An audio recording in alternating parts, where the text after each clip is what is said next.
Hello friends, welcome back to the class. मैं हूं अंबिका सिंह, आप सभी के अपने अकाउंटेंसी एजुकेटर, आप सभी क्लास 12th अकाउंट स्टूडेंट्स का बहुत बहुत स्वागत करती हूं आप ही के अपने फेवरेट चैनल मैग्नेट ब्रेन्स पर, जो आप सभी को प्रोवाइड कराता है 100% free as well as high quality education. जी हाँ फ्रेंड्स, बिल्कुल यहाँ पर हम आपको सीबीएसई बोर्ड के अलावा अदर स्टेट बोर्ड के कोर्सेज भी प्रोवाइड करते हैं, जैसे कि Delhi, Bihar, UP, MP and Rajasthan board.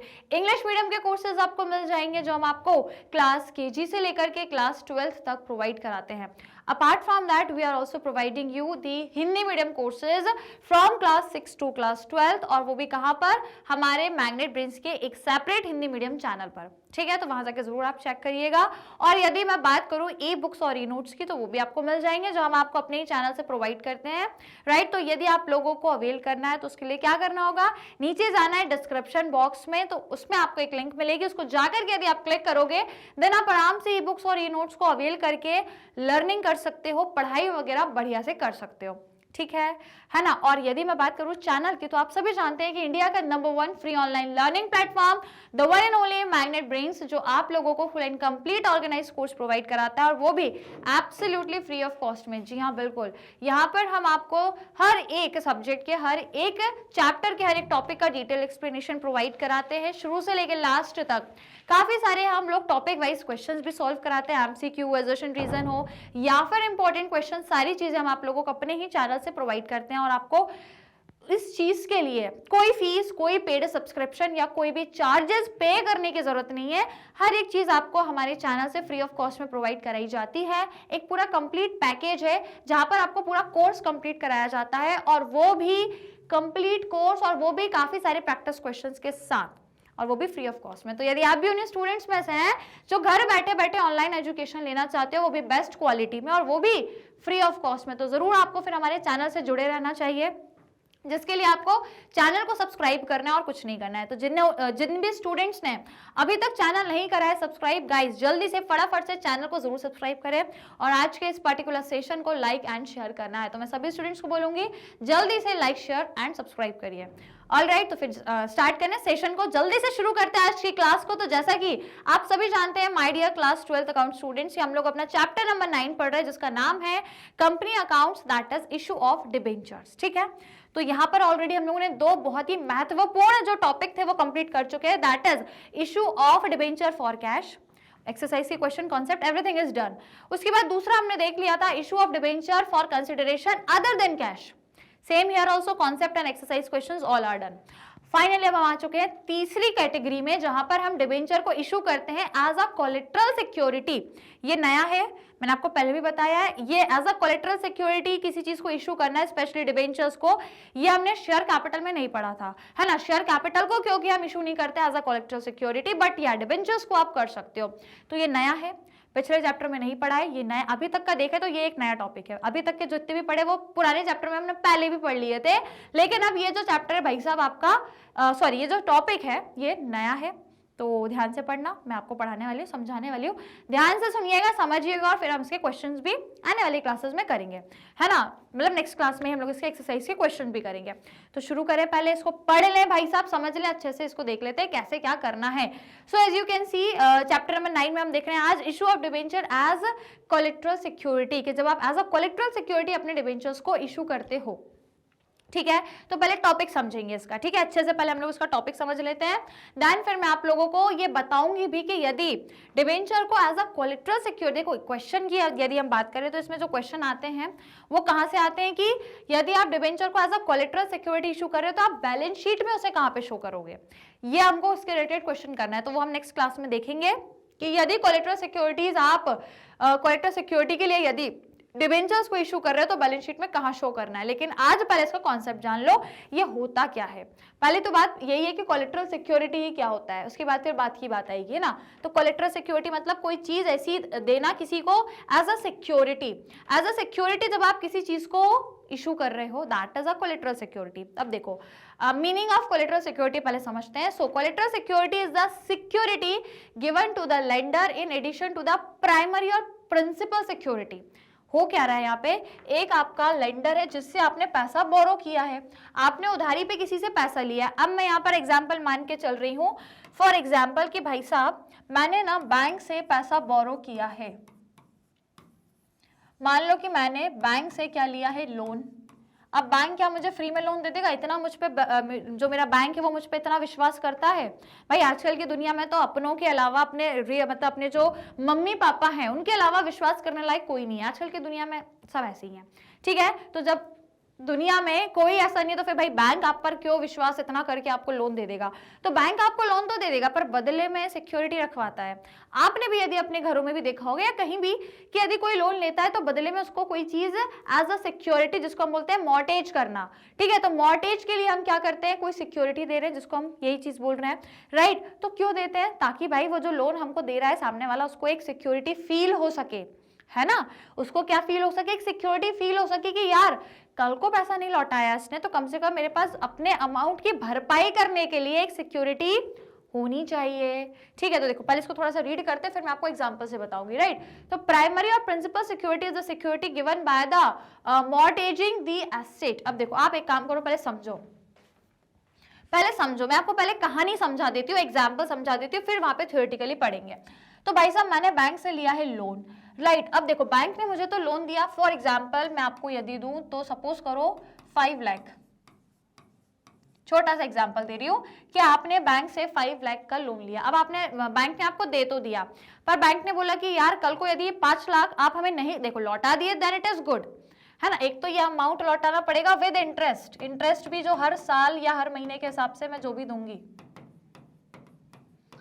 तो ये क्या है, ये है principal amount,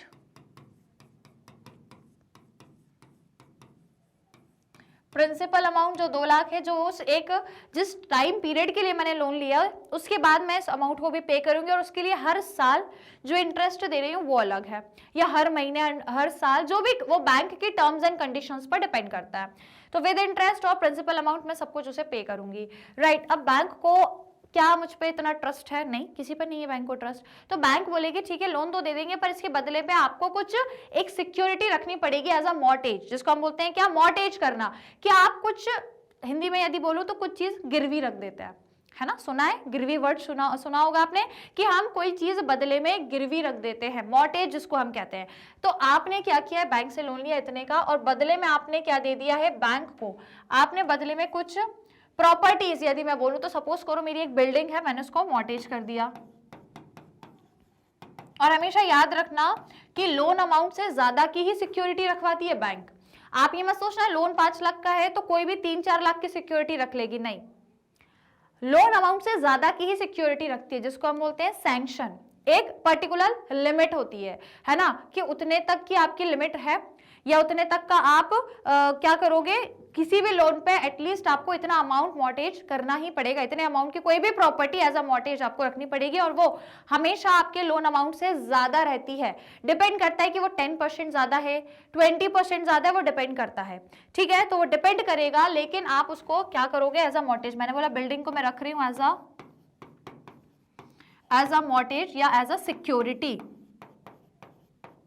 as a security. अब ये मान लो एक बिजनेस की ही बात चल रही है, ये एक बिजनेस की बात चल रही है। बिजनेस ने बैंक से लोन लिया 5 लाख का, उसमें वो प्रिंसिपल अमाउंट है और विद इंटरेस्ट जो भी बनेगा, मान लो इंटरेस्ट है 5%, मान लो 5% पर ईयर का इंटरेस्ट है, एग्जाम्पल, ठीक है। अब उसने बदले में, बिजनेस ने अपनी बिल्डिंग को मॉर्टेज रख दिया एज अ सिक्योरिटी और वो बिल्डिंग कितने की है, सपोज 7 लाख, 7 लाख की बिल्डिंग है, ठीक है। 7 लाख की बिल्डिंग को गिरवी रखने के बाद कहीं जा करके उस कंपनी को बैंक ने 5 लाख का लोन लिया, तभी तो वो कंपनी जो है, जो मतलब जो बैंक है, वो खुशी खुशी लोन दे देगी कि चलो कल को नहीं भी दिया तो ये 7 लाख की बिल्डिंग को हम बेचकर अपना पैसा रिकवर कर लेंगे, फिर वो लोन दे देगी। लेकिन लोन लेने के लिए पहले कंपनी वो बिल्डिंग को एज अ सिक्योरिटी, जिसको मॉर्टेज बोलते हैं, वो 7 लाख का लोन अमाउंट से ज्यादा होनी चाहिए, वो प्रॉपर्टी का जो प्राइस है, जो अमाउंट है, जो वैल्यू है, वो लोन अमाउंट से ज्यादा होनी चाहिए। क्लियर, ये समझ आया। अब ये जो है ना, ये जो आपने रखी है, जो कंपनी ने ये जो बिल्डिंग रखी है, ये क्या हो गई, ये है प्राइमरी सिक्योरिटी। ये सिक्योरिटी तो है पर कौन सी वाली, ये है भाई साहब प्राइमरी सिक्योरिटी।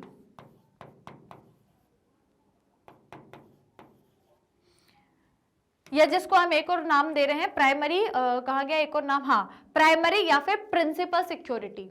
दो नाम है इसके। ये जो सिक्योरिटी इसको आप या तो प्राइमरी या फिर प्रिंसिपल सिक्योरिटी बोल सकते हो। Is it clear? प्राइमरी या फिर आपकी प्रिंसिपल सिक्योरिटी ये है, ये तो है, ये तो नॉर्मल है, ये तो रखना ही रखना है, ये तो रखना ही पड़ेगा जब भी लोन मिलेगा, ठीक है। तो ये हो गई आपकी प्राइमरी सिक्योरिटी। तो देखो अब आगे बढ़े, तो प्राइमरी या जिसको प्रिंसिपल सिक्योरिटी कहते हैं, ये एक ऐसी सिक्योरिटी है given by the mortgaging the asset. तो किसी भी एसेट को मॉर्टेज करना, दैट इज जैसे कोई भी प्रॉपर्टी या कोई भी प्लांट एंड इक्विपमेंट या फिर bill receivables etcetera against which loan is taken. तो ये सभी इनमें से कोई भी प्रॉपर्टी रख करके एज अ प्राइमरी सिक्योरिटी आप लोन ले सकते हो अपने बोरोअर या लेंडर से। फिर for example Bull Limited purchase machinery for 10 lakh and took a loan of 8 lakh from State Bank of India. अब एक एग्जाम्पल दिया है कि भाई कोई एक कंपनी है जो 10 लाख की मशीन खरीद रही है, 10 लाख की, ठीक है, और 10 लाख की मशीन को खरीदने के लिए उसके पास 2 लाख तो होंगे ही, थोड़े बहुत तो सबके पास रहते हैं, पर उसके पास 2 लाख तो है, पर उसको और एडवांस मतलब और एक्स्ट्रा 8 लाख चाहिए। तो 8 लाख के लिए उसने बैंक से लोन ले लिया SBI से, 10 लाख की मशीन के लिए 8 लाख का उसने लोन लिया SBI से। अब आगे देखें, अब आगे देखें, now the machine is mortgage to the bank, it is the primary और प्रिंसिपल सिक्योरिटी। तो अब इसने क्या किया, जिस मशीन को खरीदने के लिए लोन लिया था ना, उसी मशीन को इसने मॉर्टेज कर दिया, उसी को मतलब एज अ मॉर्टेज या एज अ सिक्योरिटी दे दिया कि भाई ये हम मशीन खरीदने के लिए आपसे लोन ले रहे हैं, तो ये मशीन है 10 लाख की और मुझे आपसे केवल 8 लाख का लोन चाहिए।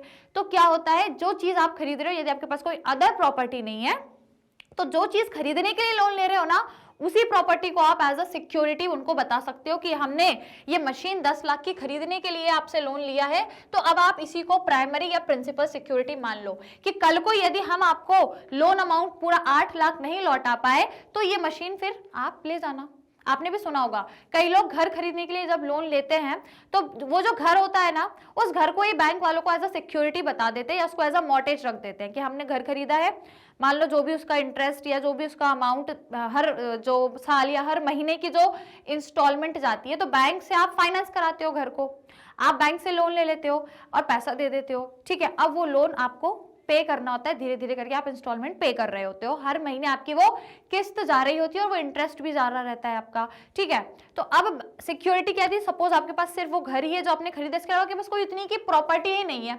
अब मान लो वो घर है आपका 50 लाख का, अब आपके पास 50 लाख तक का और कुछ है भी नहीं एसेट ना, 50 लाख के आपके पास कोई और जमीन है या कोई प्रॉपर्टी भी नहीं है, कोई गाड़ी भी इतने की नहीं होगी, ठीक है, तो कुछ भी नहीं है। तो आप क्या करो, मोस्ट ऑफ द केसेस में ऐसे ही होता है कि जिस पर्टिकुलर एसेट को खरीदने के लिए लोन ले रहे हो, उसी एसेट को आप मॉर्टेज करा दो, उसी एसेट को आप एज अ सिक्योरिटी बैंक को दे दो, कल को यदि पैसा नहीं लौटाओगे तो वही एसेट बैंक जो है वो अपने कब्जे में ले लेगा, ठीक है, ऐसे ही होता है, राइट। तो उसी मशीन को आपने कर दिया। Now bull limited also issue, अब मेन कहानी इधर स्टार्ट हो रही है, ये तो नॉर्मल केस था। अब इसके बाद यदि और एक्स्ट्रा सिक्योरिटी देनी है, इतनी तो दे दी, इतनी तो दे दी, इसके बाद यदि एक्स्ट्रा और सिक्योरिटी देनी है, तो ये कंपनी के केस में होता है, हम और आपके जैसे नॉर्मल या इंडिविजुअल के केस में नहीं होता है, हम पर्संस के केस में ऐसा नहीं हो रहा है, ये कंपनी के केस में होता है कि एक्स्ट्रा सिक्योरिटी यदि कंपनी देना चाहती है अपने उस लेंडर को जिससे आपने पैसा उधार लिया है या बैंक जिससे लिया है, तो इसके लिए कंपनी क्या कर सकती है, इशू कर सकती है कुछ डिबेंचर्स, ठीक है, टू प्रोवाइड फर्दर सिक्योरिटी या फिर to further secure the loan. उस लोन को और यदि बैंक चाह रही है कि और सिक्योरिटी दी जाए उसको, तो और सिक्योरिटी कैसे दे दी जाएगी, उसको उतने कुछ डिबेंचर्स दे करके। तो यहाँ पे इन्होंने दिए 15,000 डिबेंचर दिए हैं, 100 ईच उनका प्राइस है और 15,000, तो मतलब टोटल अभी कितनी अमाउंट दे दिया। यदि अमाउंट की बात करूं तो मैंने क्या बोला, इसके अलावा मैंने क्या किया, एक्स्ट्रा, मैंने मतलब कंपनी ने बेसिकली, तो कंपनी ने क्या दे दी है, एक्स्ट्रा सिक्योरिटी दी है, जिसके लिए उसने 1500 या 15,000 कितना बोला था, 15,000, तो जिसके लिए उसने 15,000 डिबेंचर इशू किए हैं, 100 ईच, 100 का एक है, दैट मीन्स यदि मल्टीप्लाई करोगे तो कितना आएगा, 15 लाख, ठीक है। तो मतलब कंपनी ने एक्स्ट्रा सिक्योरिटी 15 लाख की भी दी है। वो मशीन तो मॉर्टेज कर ही दी, वो तो है ही प्राइमरी सिक्योरिटी, वो तो मेन सिक्योरिटी है वो मशीन, राइट। और उसके बाद यदि देखें तो एक्स्ट्रा सिक्योरिटी कंपनी ने 15 लाख की और दी है, कैसे, 15,000 डिबेंचर को इशू करके 100 पर, 100 ईच प्राइस पर, राइट। तो ये जो एक्स्ट्रा सिक्योरिटी दे रहे हैं दैट इज कॉल्ड एज, और एक्स्ट्रा सिक्योरिटी कैसे दे रहे हैं, इशू ऑफ डिबेंचर करके। तो यही इसी चीज को हम कहते हैं issue of debenture as a collateral security. तो ये जो एक्स्ट्रा सिक्योरिटी होती है ना, इसका नाम क्या है, ये एक्स्ट्रा सिक्योरिटी तो मैं आपको बेसिकली बता रही हूँ, एक यूजुअल वर्ड बता रही हूँ, बट इसको हम बोलते हैं कोलेट्रल सिक्योरिटी।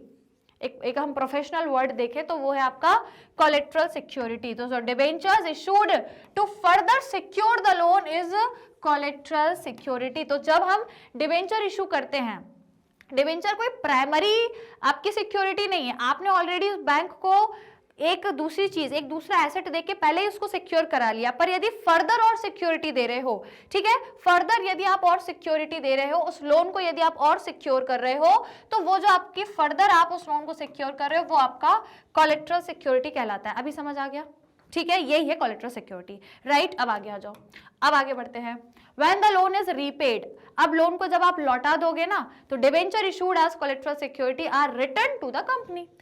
आपने जब पूरा अमाउंट लोन का पे कर दिया तो वो जो डिबेंचर थे वो आपको वापस मिल जाएंगे, फिर आप उनको कहीं और इशू कर देना, राइट। समझ में आया। तो जो भी है, यदि आपने लोन का अमाउंट रीपे कर दिया तो वो जो डिबेंचर आपने इशू किए थे कंपनी को वो आपको रिटर्न मिल जाएंगे। उसके बाद this debenture do not carry any right till the time loan is being repaid along with due interest and the lender has not demanded the loan to be repaid. समझ में आया। तो भाई साहब, इन डिबेंचर्स को आप जब तक देखो, this debenture do not carry and right till the time loan is being repaid. तो जब तक अब कंपनी उस लोन को रीपे नहीं कर देगी ना, तब तक वो अपने डिबेंचर को वापस नहीं कॉल कर सकती। मतलब कंपनी ने डिबेंचर दे दिए बैंक को, अब जब तक वो लोन अमाउंट नहीं रीपे करेगी तब तक वो डिबेंचर अपने वापस नहीं मांग सकती, जब तक अपने लोन का रीपेमेंट नहीं हो जाएगा, और वो भी इंटरेस्ट का भी, अलॉन्ग विद इंटरेस्ट ऑल्सो, है ना। पूरा आपको लोन तो रीपे करना है और उसी के साथ जितना भी ब्याज बना था वो पूरा ब्याज देना है अपने लेंडर, मतलब बैंक या जिससे भी उधार लिया है उसको। उसके बाद ही कहीं जाकर आप उसको अपने डिबेंचर को वापस मांगोगे। फिर तो आपको वो मशीन जो गिरवी रखी थी वो भी वापस मिल जाएगी, हालांकि वो आप ही की रहती है, यूज आप ही, ऐसा नहीं है कि वो मशीन फिर बैंक की हो जाएगी, बैंक में जाके रखे मतलब आप बैंक में जाके रख दोगे मशीन आपके पास ही रहेगी, उस मशीन को चलाओ, यूज करो सब। अब जैसे हम घर के लिए लोन लेते हैं तो हम तो घर में रहना चालू कर देते हैं, वो घर हमारे ही कहलाता है, लेकिन वो एज अ मॉर्टेज है अभी, क्योंकि उसका जो लोन अमाउंट है वो भी पे नहीं हुआ है। जैसे ही वो लोन अमाउंट पे हो जाएगा फिर आपका घर फ्री है ना। लेकिन फ्री मतलब ऐसे नहीं कि उतने टाइम तक बैंक वाले आके घर में रह रहे हैं, बैंक वाले नहीं रहेंगे, रहोगे आप, घर आप ही का कहलाएगा, उसके मालिक भी आप ही हो। लेकिन क्योंकि उस पर अभी लोन अमाउंट बाकी है, लोन देना भी बाकी है, तो वो केवल इतना फर्क है, कहलाएगा जरूर कि मॉर्टेज पे है, जैसे ही लोन हो जाएगा कंप्लीट फिर वो आप ही का है। पहले भी आप ही का था, उसमें आप ही रह रहे थे, बट थोड़ा सा फर्क हो जाता है बस, ठीक है, राइट। तो जैसे ही आप अमाउंट को रीपे कर दोगे, उसके बाद वो मशीन या जो भी आपने मॉर्टेज किया था वो तो आप ही का था,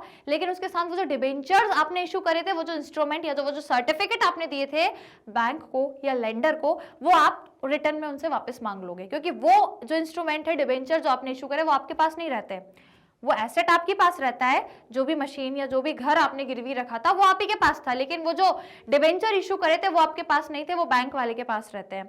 जैसे ही लोन रीपे हो जाएगा, अलॉन्ग विद इंटरेस्ट सब दे दोगे, ऑटोमेटिकली आप उनसे वापस ले लोगे। If the company does not repay the loan, और यदि कंपनी ने लोन वापस नहीं करा तो फिर क्या होगा, लेंडर में exercise its rights towards debenture being issued as collateral security. फिर अब उन डिबेंचर पे किसका हक होगा, उन डिबेंचर पे अब उन बैंक वालों का, या वो जो लेंडर जिसने आपको उधार लोन दिया है उसका अधिकार रहेगा। फिर अब आपका अधिकार, आपने लोन नहीं दिया ना, आपने लौटाया ही नहीं पैसा, तो वो उनका हो जाएगा फिर, ठीक है। वो किसके हो जाएंगे, फिर उनके हो जाएंगे। फिर वो उसमें से जो भी चीजें करेंगे फिर उन डिबेंचर्स से फिर वो पैसा कमाएंगे, उन डिबेंचर्स को इशू करके फिर वो पैसा कमा लेंगे और अपना लोन अमाउंट रिकवर कर लेंगे, ठीक है। तो इस तरीके से भाई खेल खेला जाता है, समझ में आ गया, ठीक है। चलिए तो अब आगे देखें अकाउंटिंग ट्रीटमेंट। अब हमने तो कहानी पढ़ ली, आप चाहो तो इसका स्क्रीनशॉट भी ले लो, है ना, स्क्रीनशॉट ले लो, डन। अब देखो कहानी तो पढ़ ली, समझ में भी आई। अब बेसिकली हमको ये देखना है कि हम तो अकाउंटेंट है भैया, हम एक अकाउंटेंट हैं, हमें ये देखना है कि हम अपने अकाउंटिंग में अपने बुक्स ऑफ अकाउंट्स में कहाँ रिकॉर्ड करेंगे? सो अकाउंटिंग ट्रीटमेंट देखो, debenture issued as collateral security can be deal with in the following 2 ways. तो इसको डील करने के 2 तरीके हैं। पहला तरीका है फर्स्ट मेथड, यदि देखें तो when journal entry is not pass, जब आप इसके लिए जर्नल एंट्री नहीं करते, मतलब आप इसको कहीं रिकॉर्ड नहीं करते हो, तो entry for issue of debenture as collateral security is not passed in the books of accounts at the time of issue such debentures. तो यदि आप ये वाली मेथड यूज करो कि आपको एंट्री नहीं करनी, मतलब आपको इसे नहीं रिकॉर्ड करना, तो फिर आप उसको नहीं करोगे, कहीं भी उसकी अपनी बुक्स में एंट्री नहीं करोगे। इट इज शोन अंडर, फिर इसको कहां दिखाओगे? Shown under head secured loans in the equities and liability part of the balance sheet that debenture have been issued as collateral security। तो यदि एंट्री नहीं कर रहे हो तो एंट्री मत करो, कहीं पे जर्नल एंट्री मत करो, बस इसको अपनी बैलेंस शीट में जरूर शो करना। बैलेंस शीट में कहाँ पे शो करोगे? क्योंकि आप डिबेंचर जब इशू करते हो, तो डिबेंचर जब इशू करते हो तो उसको कहाँ शो करते हैं आपको पता है? इक्विटी एंड लाइबिलिटीज में हम शो करते हैं as a non current liability या फिर लॉन्ग टर्म बोरोइंग के अंदर सब हेडिंग में, ठीक है। तो इसको भी हम कहाँ दिखाएंगे? As a secured loan. Secured loan मतलब ऐसा लोन जिस पर हमने सिक्योरिटी प्रोवाइड करी है, उस सिक्योर्ड लोन के नाम से हम इसको रिकॉर्ड करेंगे, ठीक है। और कहाँ पर? बैलेंस शीट में। दैट कैसे शो करेंगे कि मतलब डिबेंचर को हमने सिक्योर किया है as a collateral security. Is it clear? कोई दिक्कत, कोई समस्या? अभी मैं आपको ये जो बोल रही हूँ ना, ये बैलेंस शीट में कहाँ कैसे शो कर रहे हैं, मैं भी आपको प्रैक्टिकली एक एग्जांपल भी दूंगी, वहां पर मैं आपको समझाऊंगी। और इसके अलावा जो नेक्स्ट हमारा मतलब जो नेक्स्ट हमारा सेशन रहेगा, वहां पर मैं आपको इसी से रिलेटेड क्वेश्चन भी कराऊंगी, मैं आपको बताऊंगी कि कैसे कोलेटरल सिक्योरिटी को आप बैलेंस शीट में डिस्क्लोज करते हो, ठीक है। तो वो भी हम देखेंगे, डोंट वरी, बहुत ईजी है, बहुत ईजी, आराम से बन जाएगा, राइट। तो पहली मेथड क्या है कि यदि आप जर्नल एंट्री नहीं पास कर रहे हो तो ठीक है, जर्नल एंट्री मत करो, कोई दिक्कत नहीं है। डायरेक्टली कहां पे शो करोगे? अपनी बैलेंस शीट में इक्विटी एंड लायबिलिटी के अंदर as a secured loan. Secured loan as आप शो करोगे एज अ कोलेटरल सिक्योरिटी, क्योंकि आपने वो डिबेंचर इशू करे हैं लेकिन एज अ कोलेटरल सिक्योरिटी, ठीक है। और किसके नीचे लिखोगे? पहले लोन, जो भी लोन लिया जिसके लिए आपने सिक्योरिटी दी है वो, अभी मैं आपको बताऊंगी, राइट। तो ये पहली मेथड है जिसमें जर्नल एंट्री नहीं करना, केवल बैलेंस शीट में डिस्क्लोज करना है, क्लियर। अब दूसरी देखो, सेकेंड मेथड है when journal entry is pass, जब आप जर्नल एंट्री भी करोगे और उसके बाद आप उसको बैलेंस शीट में भी शो करोगे। तो देखो, debenture issued as collateral security are recorded in the books of accounts. तो जर्नल एंट्री कैसे करनी है? Debenture suspense account debit to जितने भी परसेंट डिबेंचर्स हैं वो, ठीक है। ये कब होगी? जब आप जर्नल एंट्री भी कर रहे हो, और जर्नल एंट्री भी होगी और बैलेंस शीट में भी इसको डिस्क्लोज करेंगे हम। दोनों मेथड में बैलेंस शीट में तो करना ही करना है, बस पहली मेथड में क्या कर रहे थे हम? जर्नल एंट्री नहीं कर रहे थे। दूसरी मेथड में जर्नल एंट्री भी करेंगे और बैलेंस शीट में भी शो करेंगे, ठीक है। So when the loan is paid to the lender the above entry is cancelled by passing a reverse entry. तो अभी तो ये जब हमने लोन लिया तब की एंट्री हो गई कि डिबेंचर सस्पेंस अकाउंट टू जितने भी परसेंट डिबेंचर अकाउंट है वो। जब आपका लोन रीपे हो जाएगा उसके बाद आप इसकी रिवर्स एंट्री करोगे, तो आप इसको फिर बैलेंस शीट में दिखाओगे। In the balance sheet debentures issued as collateral security are shown as separately from other debentures. तो जब भी आप डिबेंचर्स को as a collateral security issue करते हो ना, तो फिर उसको बाकी डिबेंचर्स के साथ नहीं लिखते, अलग से लिखते हो, क्योंकि वो एज अ कोलेटरल सिक्योरिटी आपने इशू करे हैं।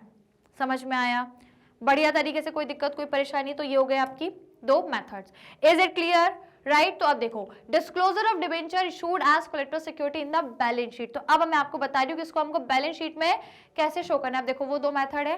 क्वेश्चन में आपसे ऐसा मतलब पूछ लेंगे कि अगर कंपनी को रिकॉर्ड करना है तो, और यदि नहीं करना है तो, ऐसे करके आपको 2 मेथड से क्वेश्चन यदि आएगा तो पहला बोलेंगे कि यदि रिकॉर्ड करना है तो जर्नल एंट्री भी करना और बैलेंस शीट में भी शो करना, और यदि बोलेंगे रिकॉर्ड नहीं करना चाहती तो फिर जर्नल एंट्री मत करना, सिर्फ बैलेंस शीट बनाना, ठीक है, राइट। अब देखो कहां पे कैसे डिस्क्लोज करना है। तो देखो, debenture issued as collateral security being for the loan of the company are shown in the note to accounts on the loan secured by debentures. तो जो हम नोट्स टू अकाउंट बनाएंगे ना, पहले तो बैलेंस शीट बनेगी, उसके बाद जो नोट्स टू अकाउंट बनता है, क्योंकि पूरा डिस्क्रिप्शन तो हम वहीं देते हैं, तो नोट्स टू अकाउंट में क्या लिखोगे? लोन सिक्योर्ड बाय डिबेंचर्स, ठीक है। देन फॉर एग्जांपल जैसे यहाँ दिया है, if the bank loan is shown as long term borrowing, तो पहले तो हम बैंक लोन को दिखा रहे हैं क्योंकि वो लॉन्ग टर्म है, मान लो 10 साल के लिए लिया है, तो as a long term borrowing आप दिखा रहे हो। So debenture issued as collateral security are also shown in the notes to account as long term borrowing. तो इसको भी आप वैसे ही शो करोगे, क्योंकि वो जो जिस पर्टिकुलर चीज के लिए आपने डिबेंचर इशू करे वो लॉन्ग टर्म बोरोइंग है आपकी, तो वो जो सिक्योरिटी आपने दी है डिबेंचर इशू करके, उसको भी आप as a long term borrowing में ही शो करोगे, राइट। ये बहुत इजी है, मैं आपको अभी बताऊंगी, ठीक है, बहुत ही इजी है, बहुत ही आसानी से ही हो जाएगा, ठीक है। Now the underlining principle being to disclose the security given for the borrowings, the debenture suspense account is shown as a deduction from the debenture account. और इसमें हम क्या करते हैं, जो डिबेंचर सस्पेंस अकाउंट होता है उसको हम माइनस काय में से करते हैं जितने भी % डिबेंचर अकाउंट आपने इशू करे हैं, समझ आया। और यहाँ क्या लिखा था, the underlining principle being to disclose the security given for the borrowing. तो ये जितना भी आपका जितनी भी सिक्योरिटी आप दे रहे हो ना अपने बोरिंग के लिए, उसको आप शो करोगे अपनी बैलेंस शीट में, और नोट्स टू अकाउंट में भी शो करना है आपको। सारे डिस्क्रिप्शन आपको बेसिकली नोट्स टू अकाउंट में ही देना है। इज इट क्लियर, कोई दिक्कत कोई समस्या, राइट। तो ये हो गया आप लोगों का। अभी देखो मैं आप लोगों को इसमें बताऊंगी, अच्छा एक मिनट, ये और बचा है क्या, non payment of loan secured. अभी देखो एक सेकंड रुको, इसको हम देखते हैं। उसके बाद यदि मैं बोल रही हूँ कि यहाँ पे बैलेंस शीट में कैसे शो करना है, तो वो मैं अभी आपको एक एग्जांपल से बताऊंगी कि यदि रिकॉर्डिंग मतलब जर्नल एंट्री करनी है तो, और नहीं करनी तो सेम ही रहेगा आपका, थोड़ा सा डिफरेंस रहेगा, वो मैं आपको बताऊंगी अभी एग्जांपल, ठीक है। तो अभी देखो यहाँ क्या लिखा है, non payment of loan secured by debentures. तो बेसिकली बात है, यदि जिन डिबेंचर्स को आपने security as a collateral security, जिस लोन के लिए आपने वो डिबेंचर इशू करे थे, और यदि आपने उसकी रीपेमेंट नहीं करी, तो फिर क्या होगा, इफ द कंपनी या फिर बोरोवर डज नॉट पे the loan along with interest, यदि उसने उस लोन को दोबारा से रीपे नहीं किया और यदि उसमें इंटरेस्ट भी नहीं दिया, तो क्या होगा, the lender can recover the due amount by selling primary या फिर प्रिंसिपल सिक्योरिटी और by redeeming collateral security that is debentures. तो इससे वो क्या कर सकता है, क्या कर सकता है, यदि आपने लोन अमाउंट अपने बैंक को लौटाया नहीं या अपना इंटरेस्ट नहीं लौटाया, तो इस केस में अब वो जो बैंक है आपके, वो जो प्राइमरी सिक्योरिटी आपने रखी थी उसको यूज कर सकती है, सेल कर सकती है। अब आपने कोई मशीन, कोई बिल्डिंग गिरवी रखी थी एज अ मॉर्टेज, वो उसको बेच लेगी, बेचकर जो भी पैसा आएगा वो रिकवर कर लेगी, ठीक है। तो वो जो भी प्रिंसिपल या प्राइमरी आपकी सिक्योरिटी थी वो भी ले जाएगी, और वो जो कोलेटरल सिक्योरिटी थी ना आपकी डिबेंचर की, भाई साहब वो भी उसकी हो जाएगी, वो उसको भी सील कर देगी, ठीक है ना। तो ये तो जाहिर सी बात है कि यदि पैसा नहीं दोगे, नहीं लौटाओगे लोन का अमाउंट, तो आपकी प्राइमरी सिक्योरिटी भी गई और आपके वो जो डिबेंचर्स थे वो भी चले गए। Accounting treatment, following entries are pass when the lender exercise the right to recover the due from debenture issued as collateral. तो यदि उसके पास राइट चला गया है, आपने पैसा नहीं दिया, बैंक के पास राइट है कि वो आपके डिबेंचर को यूज करके, सेल करके वो अपने अमाउंट को यदि रिकवर करेगा, तो देखो एंट्रीज आपकी कैसे रहेंगी, इस तरीके से। To cancel the existing entry for debenture issued as, अब देखो, अब क्योंकि वो कोलेटरल सिक्योरिटी जो आपने डिबेंचर की दी थी, अब उसके लिए आपको तो भाई साहब पैसा मिलेगा नहीं, अब आपको थोड़ी ना पैसा मिलेगा, अब उन डिबेंचर पे पैसा बैंक कलेक्ट करेगी। देखा जाता है तो डिबेंचर पे पैसा आप कलेक्ट करते हो, लेकिन अब उन डिबेंचर को आपने बैंक को दे दिए थे, तो अब पैसा कौन कलेक्ट करेगा, बैंक कलेक्ट करेगी ना। अब आप थोड़ी ना कर पाओगे, आपको अगर आप रीपेमेंट कर देते लोन की तो आपको डिबेंचर वापस मिल जाते, तो फिर आप लोगों से पैसा कलेक्ट कर लेते, आपको डिबेंचर पे पैसा मिल जाता। लेकिन अब आपने उसको बैंक को दे दिया था और आपने पैसा भी नहीं लौटाया, तो अब बैंक उस पर अमाउंट कलेक्ट करेगी, तो अब बैंक करेगी तो आपके साइड से उतने डिबेंचर कैंसिल हो जाएंगे कि नहीं हो जाएंगे। जैसे कि सपोज मैंने कहा कि मान लो मेरे 1000 डिबेंचर्स थे, जिसमें से मैंने 200 डिबेंचर को कोलेटरल सिक्योरिटी पे रखा हुआ था, तो अब ये हो गए, मान लो मैंने इस पे लोन अमाउंट नहीं दे पाई, तो अब ये तो बैंक के हो गए, इस पे पैसा बैंक कलेक्ट करेगी, तो अब बच्चे कितने 800, केवल इतने पे ही अब मैं पैसा कलेक्ट करूंगी, रिमेनिंग जो कोलेटरल सिक्योरिटी पे थे वो बैंक अमाउंट कलेक्ट करेगी, ठीक है।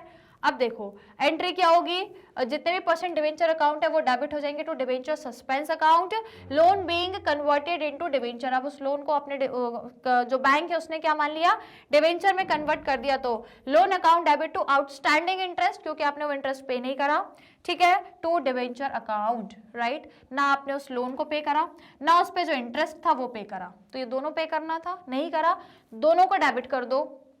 तो ये जो प्रिंसिपल अमाउंट है लोन का वो आपने नहीं दिया, राइट, तो ये प्रिंसिपल अमाउंट आपने नहीं दिया वो लिखोगे, और उसके अलावा आपने इंटरेस्ट भी नहीं दिया, तो outstanding interest for the period in intervening the date of default, मतलब जितना भी इंटरेस्ट है उस दिन तक का, वो पूरा इंटरेस्ट आपने जो नहीं दिया वो आप लिखोगे, और लास्ट में क्या लिखोगे, टू जितने भी % डिबेंचर्स आपने दिए थे प्लस दोनों को, प्रिंसिपल प्लस इंटरेस्ट आउटस्टैंडिंग और लोन, दोनों को प्लस करके जो भी वैल्यू आएगी वो आप यहाँ पे शो करोगे।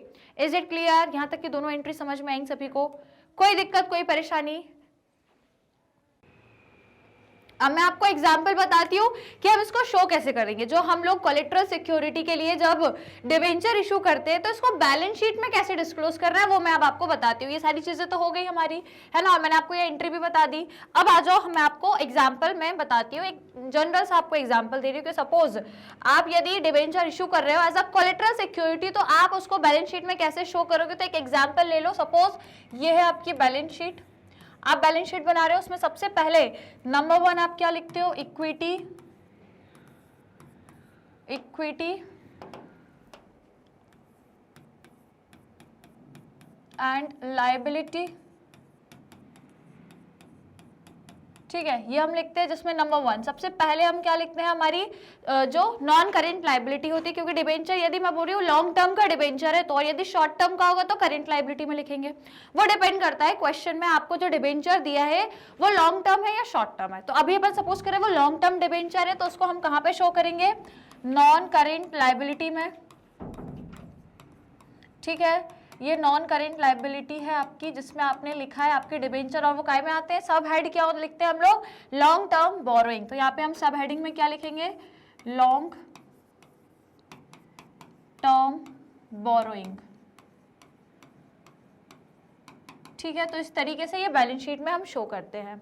सपोज करो कि जो डिबेंचर्स है वो कोई भी वैल्यू आप ले लो, सपोज करिए 5 लाख के हैं, तो इस तरीके से आपने वैल्यू लिख दी, ये बैलेंस शीट है, राइट। तो ये बैलेंस शीट है जहां पर अपने लॉन्ग टर्म बोरोइंग आपने शो करी है, राइट। तो जो भी है, सपोज हम यहाँ पे एग्जांपल ले रहे हैं 5 लाख, तो ये हम लोगों ने यहाँ पे शो किया। अब इसके लिए हम क्या कर रहे हैं, ये जो डिबेंचर है हमने क्यों इशू करे, फॉर लोन। तो देखो अब हम कहाँ पे जाएंगे, नोट्स टू अकाउंट में,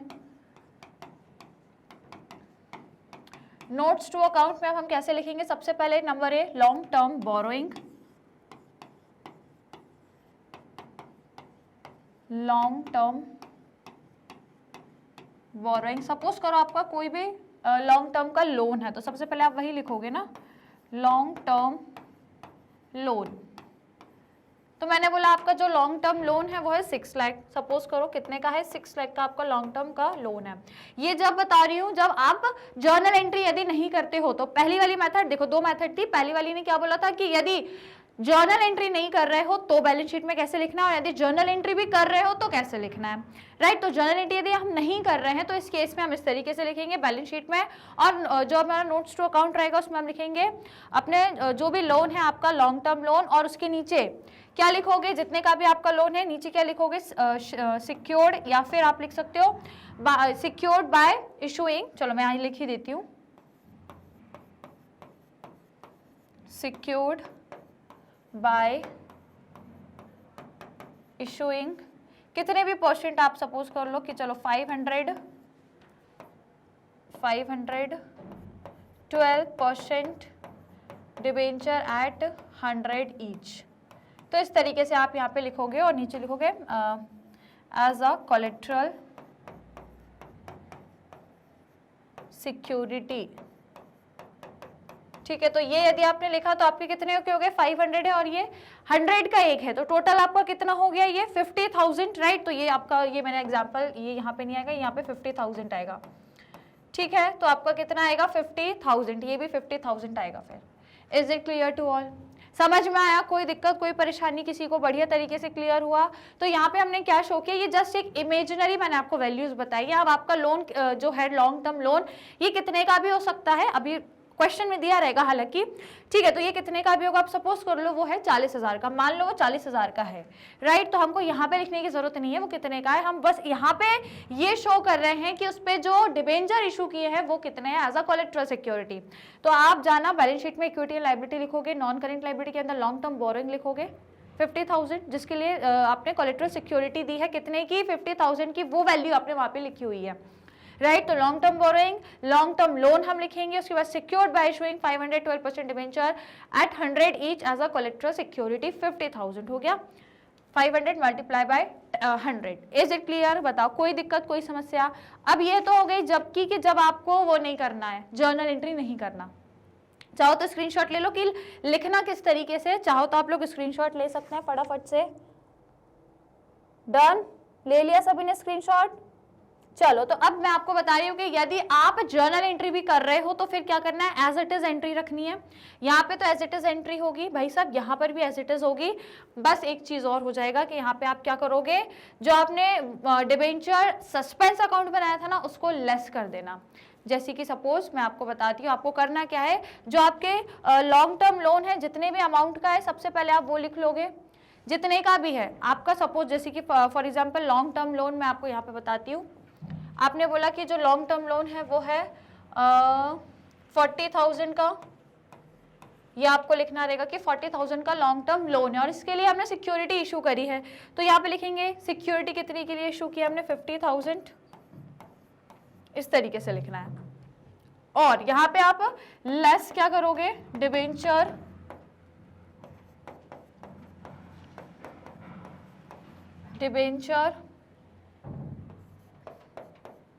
suspense account, wait,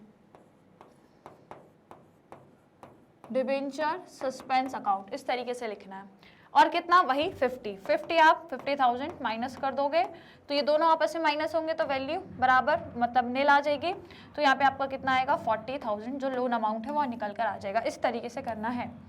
is it clear, समझ में आया सभी को? इसको हमको लेस करना है, माइनस करना है ना। देखो हमने क्या किया है, ये तो एज इट इज सेम रहेगा अपना, ये एज इट इज सेम रहेगा और इसमें जो वैल्यू आएगी वो भी आप लोगों की एज इट इज आएगी। मतलब देखो इसमें जो लॉन्ग टर्म की वैल्यू आएगी वो लोन वाली आएगी, दैट इज 40, इसमें वैल्यू 40,000 आ जाएगी।